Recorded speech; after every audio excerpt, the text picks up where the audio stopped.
Hello friends, welcome back to Pragalya's life styles.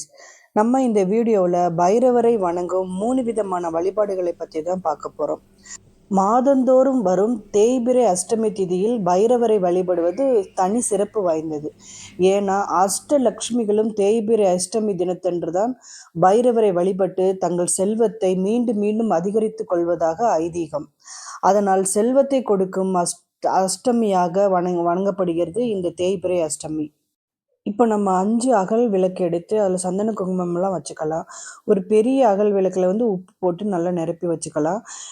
Bhairavar உக்கிர தெய்வம்ங்கிறதுனால பெரும்பாலான வீடுகளில் அவரோட ஃபோட்டோ இருக்காது. அதனால நம்ம சிவபெருமான் படத்துக்கு முன்னாடியே இந்த தீபத்தை ஏற்றி நம்ம வழிபாடு பண்ணலாம்.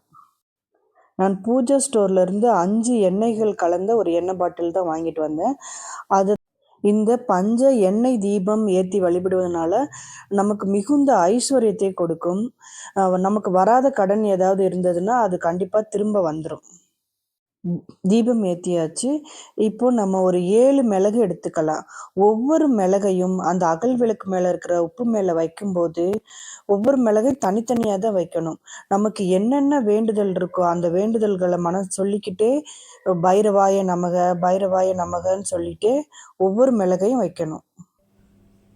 நோய் நொடி இல்லாமல் நீண்ட ஆயுள் ஆரோக்கியத்தோடு இருக்கணும்னு மனசுக்குள்ளே சொல்லிக்கிட்டு பைரவாய நமகன்னு சொல்லிட்டு ஒரு மிளகு எடுத்து அந்த உப்பு மேலே வைக்கணும். இப்படியே 7 மிளகையும் வைக்கலாம்.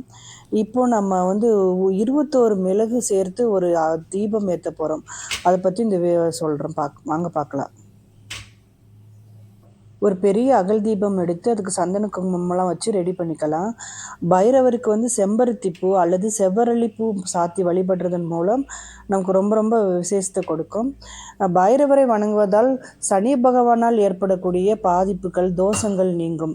முக்கியமாக இந்த தேய்பிறை அஷ்டமி ஞாயிறு செவ்வாய்க்கிழமைகளில் வந்தால் ரொம்ப ரொம்ப சிறப்பு வாய்ந்தது. நம்ம கண்டிப்பாக அன்னைக்கு அவரை வழிபட்டு நல்ல பலன் கிடைக்கும். ஒரு ரெட் கலர் காட்டன் துணியை சின்னதாக கட் பண்ணி எடுத்திருக்கேன். இதில் 9, 11, 21 இந்த எண்ணிக்கையில் உங்களுக்கு எந்த எண்ணிக்கை தேவைப்படுதோ அந்த எண்ணிக்கையில் மிளகை எண்ணி அதில் எண்ணி போட்டு நம்ம ஒவ்வொரு மிளகையும் அதில் போடும்போது நம்மளோட மனசில் இருக்கிற வேண்டுதல்களையும் சொல்லி பைரவாய நமகன்னு சொல்லி ஒவ்வொரு மிளகையும் அதில் போடலாம். நான் 21 மிளகு போட்டு தீபம் ஏற்ற போகிறேன். இந்த மிளகு தீபம் ஏற்றுறதுனால தொழில் நல்ல வளர்ச்சி அடையும். கடன் பிரச்சனைகள் ஏதாவது இருந்ததுன்னா அதெல்லாம் சரியாகி நல்ல செல்வத்தை கொடுக்கும். பொதுவாகவே பைரவர் காக்கும் தெய்வம்னு சொல்லுவாங்க.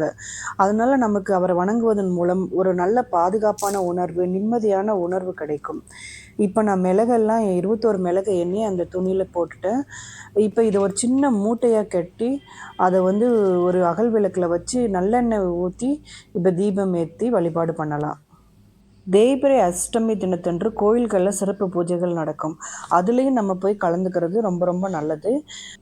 21 மிளகையும் சேர்த்து ஒரு சின்ன முடிச்சு மாதிரி கட்டியாச்சு. இப்போ நம்ம பூஜை ரூமில் போய் நல்லெண்ணெய் ஊற்றி தீபம் ஏற்றலாம். வாங்க. நான் பிரசாதமாக பால் சுண்டல் வச்சுருந்தேன். அப்புறம் வெத்தலை, பாக்கு, மஞ்சள், குங்குமம், எலுமிச்சம்பழம், வளையல், ஒரு ரெட் கலர் ப்ளவுஸ் துணியும் வச்சுருந்தேன்.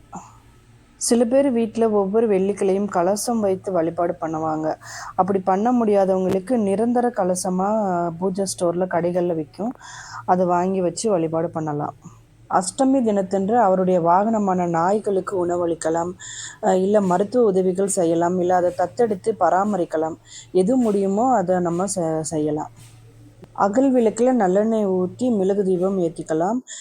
இறுதியாக தீப தூப ஆராதனையெல்லாம் காமிச்சு நம்ம மனசார அவரை வேண்டிக்கலாம்.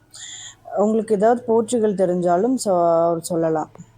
ஓகே ஃப்ரெண்ட்ஸ், இந்த வீடியோ உங்களுக்கு ரொம்ப பிடிச்சிருந்ததுன்னா லைக் பண்ணி சப்ஸ்கிரைப் பண்ணி சப்போர்ட் பண்ணுங்கள். உங்கள் கருத்துக்களை கமெண்ட்ஸில் சொல்லுங்கள். நன்றி. வாழ்க வளமுடன்.